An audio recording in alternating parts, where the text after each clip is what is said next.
Welcome back to Intro to Philosophy.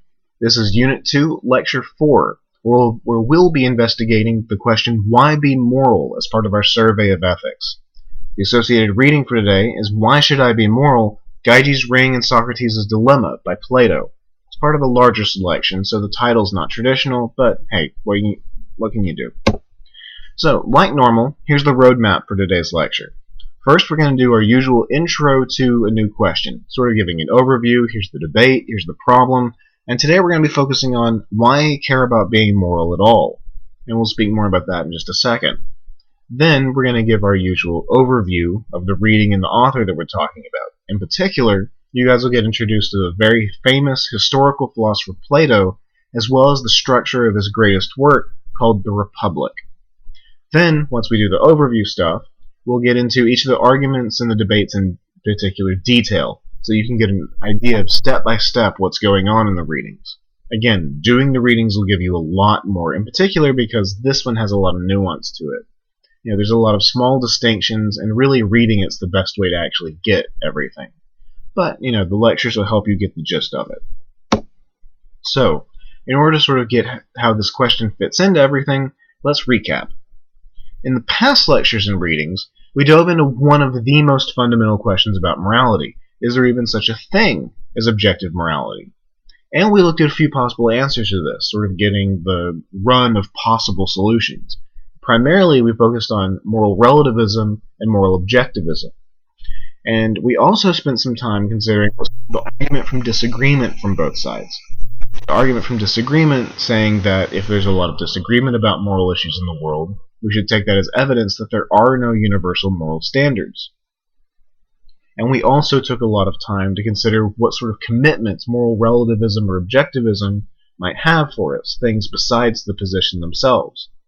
And, if you want to get back into that debate and you want to spend a little bit more time thinking about it, go back and review past lectures, go back over the readings, which is, good ways to study for your exam at the end of this unit. But today and for the rest of the unit, for the lecture going forward, we're going to be putting aside the question of objectivity and instead look at something else, another deeply fundamental question about morality, one of the most basic things we can ask, and that is, why be moral? Now, to do this, we're going to be talking about moral standards as if they're real, or at the very least, some of our authors are going to treat them as they're real.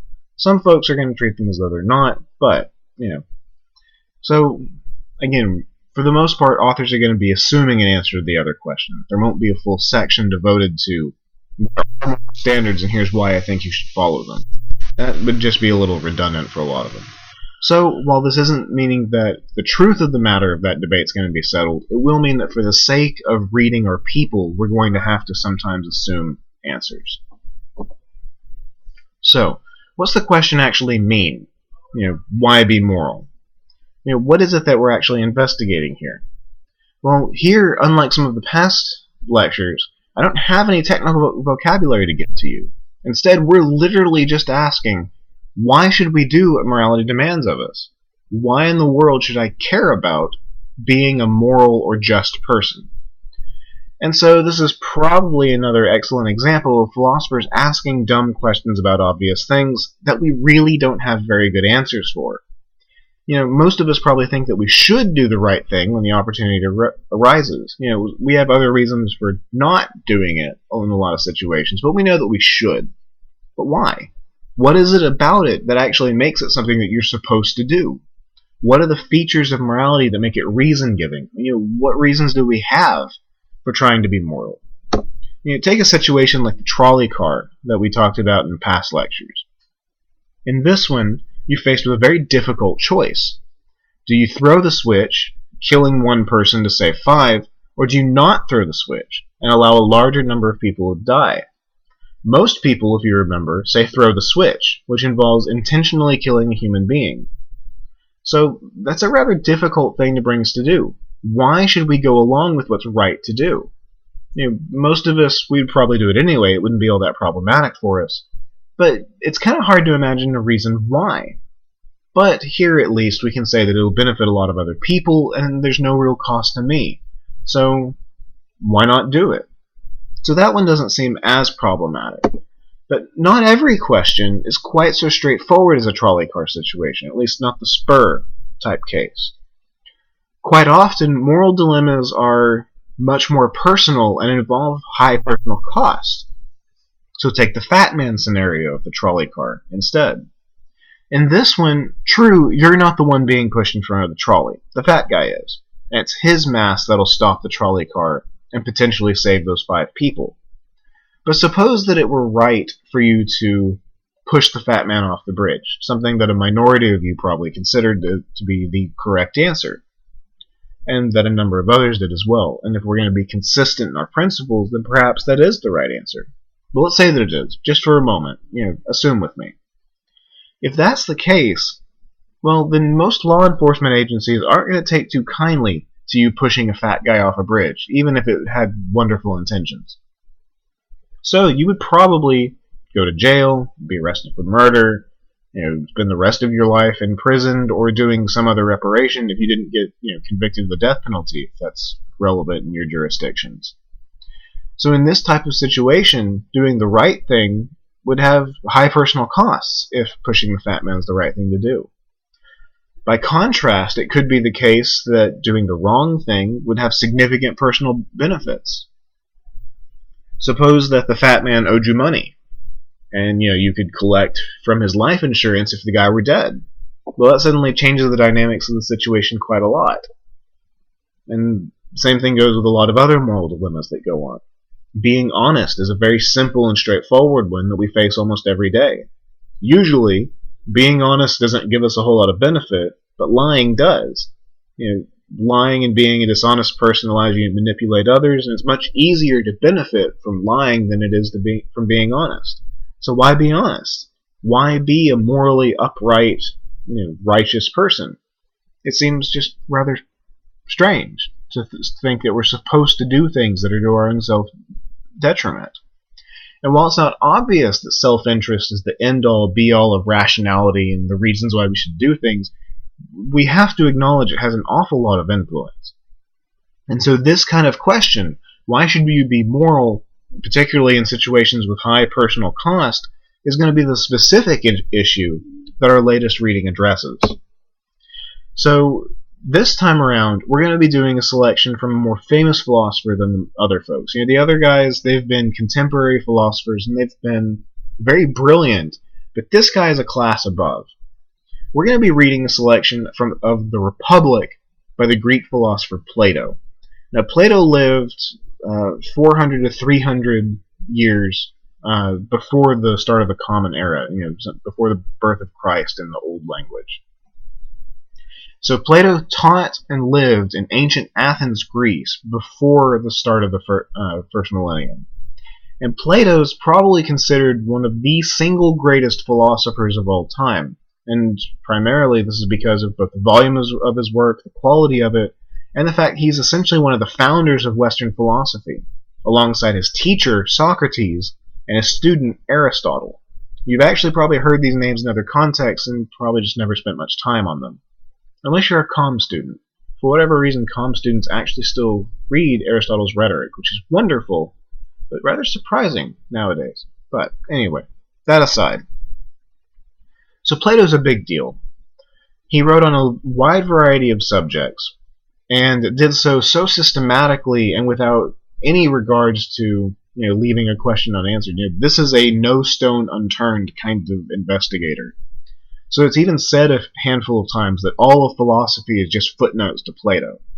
Now, that's probably a bit of an exaggeration. We like to think that we do some important work even after the start of the first millennium. But it's still, that sort of quote and that kind of idea serves to prove a point. Plato's a big deal, and it's actually really worthwhile to have spent some time with him. And in particular, it's really good to have spent some time on The Republic. The Republic is often considered Plato's greatest work. Despite the name, it's not actually entirely about political things. It's about politics a little bit. But the name actually comes from a Latin title that was given when they started studying and going through Plato's works and trying to put them in collections and books and that sort of thing. In particular, the title comes from res publica, or the public concern, the public thing. So really it's about stuff that's of concern to everybody, not just politics and whether or not you should be a Republican or Democrat or something else like that. That's, totally anachronistic. You can't apply that to a lot of the Greek concerns. But anyway, so the Republic's written as a dialogue. That is, it's written as a discussion between different characters. So it's going to read a little bit differently from the other things we've talked about in this class so far. And honestly, it should read a lot more somewhat like a play, with characters that are speaking to each other and then replying, and then occasionally some side actions going on as well. It's essentially a fictional debate between these various characters about the nature of justice. And Plato in particular is going to be using the character of Socrates to voice his opinions. Now, this doesn't mean that anything that he says is actually a record of what Socrates thought. Some of Plato's dialogues are how we learned about what Socrates actually believed and taught to other people, because Socrates himself never wrote anything down. This, however, is one of Plato's later works after Socrates has died, and he's not doing any records of what Socrates taught. Instead, Plato's using a character of Socrates, which is going to act a lot like the real guy, but doesn't actually say things that he believes. Instead, Socrates is just going to be Plato's representative in the little fictional debate that he's doing. Now, this will mean that some other characters will say things that Plato doesn't actually believe. So there'll be some characters that make very strong arguments for things that Plato does not endorse, but he's still going to argue very hard for them. He's going to make the best case that he can, say, for his big opposing viewpoint. And in our case, the most prominent person like this is the character Glaucon. Now, the reason why I point this sort of thing out is that mixing up, well, we'll get to that in a second. The reason why this is a problem quite often is that a lot of students mix up what it is that Plato's actually arguing for. They think that Plato's arguing for Glaucon's position and that Socrates is saying something else. Or they think that Glaucon is another philosopher that they read and they just couldn't remember which piece it came from. So I want you to keep in mind that the Republic is a dialogue. It has multiple characters and multiple viewpoints. One of those viewpoints will be represented by Socrates, and one of those viewpoints will be represented by Glaucon. Plato agrees with the character Socrates. Now, our selection in particular is a sort of a sampling of some different places in the Republic. It comes from both the beginning of the Republic, where they're setting up a lot of the problems that they try and solve, and then from the end, where they recap and summarize and end up seeing who they thought was right. So in particular, the characters are going to be debating different theories about what justice is. And after giving his own position, Glaucon's going to challenge Socrates to defend his view. And so this is the first part of our reading, where Glaucon is the one issuing a challenge and trying to get Socrates to defend a particular viewpoint. Later, after Socrates gives his argument, which takes up most of the book, the Republic's separated into 10 parts. We've got chunks from 2 and 10, I believe, or 2 and 9, and everything in the middle is where Socrates is making his argument. So after all of that, towards the end of it, Socrates summarizes and then asks Glaucon whether or not he's convinced. And, spoiler alert, he is. Plato made it so that all the characters in the end agree with his own viewpoint.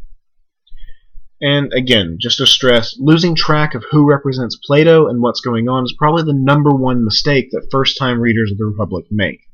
So remember that Socrates represents Plato's view, Glaucon's a character who gives the challenge against Socrates and against being just, and you should go through slowly so you make sure you know who's saying what part of the Republic. If you have to, go in and actually start keeping track of the speakers. So when somebody is speaking and you know who it is, write their name out in your book.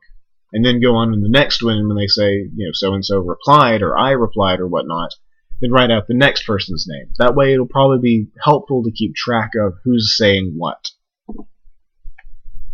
So, back to the philosophy and away from the history part.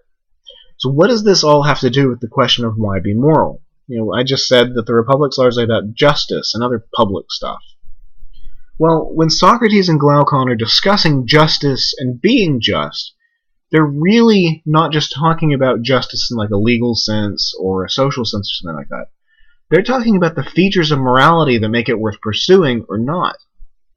See, each of their theories about justice contains a segment or a part of it about the effects of justice on human beings. And since the justice they're talking about is essentially morality itself, being just is the same as being moral. So here they're not talking about a legal justice or about punishing criminals or anything like that. Instead, the justice they're talking about is the justice of doing what you're supposed to do and setting the world right, in some sense, of like following moral norms and standards, which really just is being moral, being morally good and upright. So a just person is the exact same thing as a moral person, a person who does the right thing. Now, just as an overview, summary bit, Glaucon's going to end up arguing that justice, doing the right thing, is really just a kind of necessary evil that we put up with. It's not something that anybody actually wants to do. And instead, at every opportunity, we can and should try and avoid doing justice because of the benefits of doing immoral things. Socrates, by contrast, is going to argue that justice has to do with the very state of one's soul, and that you can only truly live a good life if you are a just and moral person. Now, whenever Socrates talks about a soul in this reading, or whenever we use the term in this lecture, they're not just talking about, that extra invisible, ghostly sort of thing that a lot of religions will maintain that you have, or that you might think that we have. Instead, because of translation issues, when Socrates is talking about the soul, he's really and also talking about the mind. He does have the idea of an immaterial self in mind, so soul's not an inaccurate translation. But the word they're using is psyche, and psyche later comes across as psyche in Latin, which eventually goes into terms like psychology, psychiatry, psychic. So really, when they're talking about the soul, they're also talking about the mind. So if you're not one to believe in souls, or if you find that makes this argument that much less plausible, just swap out the reading of soul for a reading of mind. It's just as accurate. It captures what they mean pretty much just as well. And it'll help you get some of the nuances going on here. So Socrates thinks that being just, being moral, involves having your mind organized and aligned in a certain way. And unless you do this, you'll never truly be happy or live a good life. So let's start to see how this actually comes about in detail. So, to help you keep track of things, Socrates is the first person to speak in the dialogue. So the very first statements in your book are made by Socrates. So if you start that off and you can start keeping track of it from there, you'll probably get the rest of it straight as well. Just be careful about noticing when the speaker actually switches. Now, while Socrates is the first speaker, really the debate doesn't get going until Glaucon starts asking Socrates whether he really thinks that being just is always better than being unjust. And Socrates does. In fact, he's going to try and maintain this position throughout the entire book, and is going to later, supposedly successfully, defend this kind of view. Now, Glaucon counters this once Socrates has said that yes, he's going to maintain this position. Glaucon counters by arguing that justice is something that is useful, but it's only useful because of its results and consequences. See, Glaucon proposes, and then Socrates agrees, that there are three categories of valuable things. There are things that are valuable in themselves, that is, doing the activity is itself useful and beneficial, and we can call these intrinsically valuable. They're valuable in and of themselves. There are things that are valuable both in themselves and because of their results. That is, they're both intrinsically and instrumentally or usefully valuable. And then there are things that are valuable only because of their results, that we can also call instrumentally valuable. These kinds of things are the ones that are valuable because nothing attached to the process itself, but because of the separate things that it does for you. And so while Socrates is going to argue that justice falls into the first category, that doing justice itself is directly beneficial, that is, just doing the activity is good enough to reap some benefits and show that it's valuable, Glaucon believes that it falls into the third category, and it's only instrumentally valuable. That is, it's only valuable because of what it gets you. That's separate from justice. And Glaucon, being a good philosopher, has some reasons for thinking this way. He doesn't just say it. So Glaucon argues that everyone, rightly and correctly, believes that doing injustice is good, but suffering injustice is bad. So doing the wrong thing, or acting dishonestly in the rest, is beneficial and good, but nobody actually likes having unjust and dishonest things done to them. And that seems rather straightforward and common sense. Most of us, we like getting away with stuff, and we really, really get pissed off when somebody tries to do something against us. That's just basic human nature. But Glaucon continues this by saying that the badness of being treated unjustly is far worse than the benefits of doing injustice yourself. And that kind of makes sense. We generally feel much more strongly when we get cheated by somebody than we do when we feel good about getting away with cheating ourselves. Getting harmed affects us a lot more than the benefits we would get. So, Glaucon says that pretty much everybody agrees to try and act more or less justly as sort of a middle ground, a balancing point between doing injustice and not wanting to suffer injustice. It's sort of a social contract or an agreement that everybody kind of unspokenly and quietly has with each other. No one wants to do the right thing, according to Glaucon. But we do the right thing anyway to avoid being treated badly by others, to avoid being treated unjustly by others. So here's an example. Murdering somebody you don't like is generally pretty good for you. If you were to not get caught for it, pretty much there's no reason not to do it, as in putting all moral questions aside. Because if you were to kill somebody that you don't like, well, then you're removing an obstacle from your life, you get something that you want, and they're never going to bother you again. That's rather systematic and complete. That's rather beneficial to you. On the other hand, getting murdered kind of sucks. That's an intentional, slightly comical understatement. Being murdered is the end of your existence and is a tragedy as far as you personally would be concerned.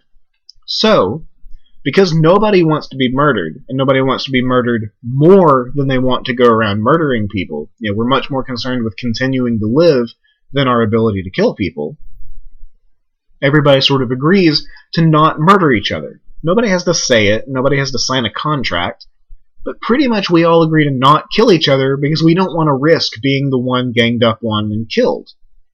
So, justice, that is morality, doing the right thing, is a kind of necessary evil that we all put up with to avoid the much greater evil of suffering injustice. But that doesn't mean that doing unjust things isn't good and useful. It's not beneficial. Or it's not that it's not beneficial. So, Glaucon says that although justice is something that we put up with, or perhaps because it's something we just put up with, anyone who can get away with injustice would do so. And in fact, they'd be kind of dumb to not take advantage of that kind of thing. And again, Glaucon's got reasons for this. So he offers a thought experiment, an imaginary situation meant to prove a point. And this thought experiment's kind of famous. It even has its own name. It's called The Ring of Gyges, or the story of the Ring of Gyges. So the Ring of Gyges goes something like this, or the story by that name goes something like this. Suppose that a shepherd, wandering around in the fields and taking care of his sheep, finds a magic ring. And he finds that if he twists it one way, he turns invisible. And if he twists it another way, he turns back visible again, and people can see him. And because he can turn invisible whenever he wants, this makes him safe from any kind of retribution and punishment. He can do all kinds of things and not get caught for them. So there's never a punishment, there's never any bad consequences. Glaucon points out that this shepherd would then, pretty reasonably go about doing all kinds of crazy and unjust things. In the particular story that Glaucon tells, the shepherd seduces the queen by sneaking in and getting to know her and, doing the dirty. The shepherd kills the king, takes over the kingdom, rich, has immense political power, all because he found a magic ring that got him out scot-free from any problem he was in whatsoever. And Glaucon says that if you were to give that kind of ring to both a just man, a moral person, and an unjust person, they would act exactly the same way. And in fact, they'd be idiots if they didn't. Because these people would be doing as much as they could to sort of benefit themselves. You'd have to be crazy to not take advantage of an opportunity like that, because you get to get everything you ever wanted, if only you could avoid the consequences of doing the wrong things. So, Glaucon says, all of this shows that justice is something that we just put up with because it's useful. If we don't benefit from justice, then there's no point in being just. There's no point in being a moral and good person. So, Glaucon says that if Socrates is going to be right, if justice is going to be useful regardless of its consequences, then it has to be worth it, even if the just person were imprisoned and tortured and had a reputation for being horrible. It's only in that situation that we could really know for sure that justice would be valuable in and of itself. It's got to be worth it, even if you get nothing from it. And this final comment is really the heart of Glaucon's challenge to Socrates. Prove to me, Glaucon is essentially saying, prove to me that justice is valuable even if it gets you nothing, or even if it makes your life worse. And Socrates, being the voice of the author and a pretty upright guy just in general, even in real life, spends the rest of the Republic building his response. And we skip the several hundred pages of example and metaphor and argument that are meant to prove that point, but we get a nice summary at the end of our selection. And so essentially, what Socrates has finally come up with is his complete answer, his final answer, and that you see in the summary part, is that human beings have souls, and human beings have multiple parts to that soul, to their mind. And that being unjust puts these parts out of balance. And so Socrates gives the illustration of a multi-headed monster, a lion, and a person all lashed together. Unless the man, in the example, is in control of the other two monsters, that is, unless reason is in control of the passions and the desires, which are the lion and the monster in the example, then the person's going to be unjust. You see, whenever we act immorally, whenever we act unjustly, what we're doing is we're allowing part of ourselves to wither away. We're allowing our reason, which can identify the moral law and can identify what's truly good, to sort of wither away and get weaker, and it's getting yanked around by the wrong sorts of things. It's getting yanked around by our random desires and passions, which have no regard for whether something's actually beneficial to us or not. Like, consider the idea of just basic appetites and cravings, the sort of things that make most Americans fat. Your body and your desires make no distinction between healthy food and unhealthy food. They have no idea what's actually beneficial to you. And in fact, usually it'll end up pulling you towards all of the unhealthy stuff, the deep-fried food, the lots of sugar and the rest of it.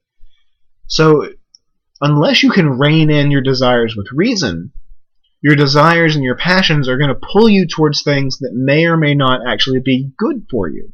And in some situations, a lot of the time, they'll pull you towards what's bad for you. So, whenever we're unjust and we're following our reason, our passions and desires to do things that we know are wrong, like murdering people or thieving or anything else like that, we're allowing ourselves to get yanked towards things that may not be good for us. So the only way to guarantee that we're going to live a good life is to be just. Because no matter what sort of external goods we gain, no matter how rich we get, no matter how many queens we sleep with, we're going to be hurting ourselves in some sense by being unjust, because we're letting part of ourselves wither away and weaken and die. So, in order to live a good life, Socrates argues, we must be just and moral people. Otherwise, we're just harming our own souls, our own minds. We're letting a fundamental part of what it is to be human wither away and die. So really, just like Glaucon's appealing to self-interest and self-benefit, Socrates also is appealing to self-interest. He's just doing it in a different way. Socrates is saying that it's in your own benefit, it's to your benefit, to be a moral and just person. Because if you don't, you'll be hurting yourself. You'll be hurting the only distinctly human part of you, the part of you that can think and reason and identify true goods versus things that just appear good or satisfy desires. So, Socrates is latching on to self-interest just like Glaucon is, but they're doing it in radically different ways. So we have to ask ourselves, which of these two people are right? Are either of them right? Should self-interest be a thing we worry about at all? And this is really kind of a tough decision. Glaucon's position really encapsulates the way that a lot of people think. Glaucon sounds the most reasonable to a lot of folks. And I imagine most people would try and agree with him. Most people, I'm sure, would actually be unjust if they could get away with it. And that's sort of a terrifying thought, that if they could get away with it, most people would be murderers and thieves and dishonest and the rest of it. But unfortunately, I think it's probably true. And based on surveys of students, that seems to be the case from past classes. Of course, that may be saying more about my students than it is about the world, but still, it's an interesting problem. And I think that most people would agree that doing injustice, that being immoral, leads to a lot of benefits. Certainly you get people like Bernie Madoff or a lot of crooked politicians, pick your country of choice. And so being dishonest and immoral and all these different things usually has some very good personal benefits. The perks are wonderful. But should we think that way? Is that actually true about justice and morality, that we should try and avoid it? Is injustice actually better? Or are most people mistaken? This is why I want you to remember that when we talk about ethics, we're not talking about what people do think. We're talking about how people should think. We're wanting to get to the truth of the matter. And so it's worth asking ourselves, are most people right, or are they mistaken about things? I think there's a legitimate question here. It's hard to tell which of these two is the case. So these are the questions that I want you to consider as we move forward and as you do your journal for this week and eventually come to the exam at the end of the unit. I want you to consider, what are the reasons that people should have for being moral? What is it about morality that makes it something that's good for us? Or is it good for us at all? So, consider these, do your readings, do your journals, eat your veggies, don't just eat sugar, and happy thinking, and I'll see you guys next time.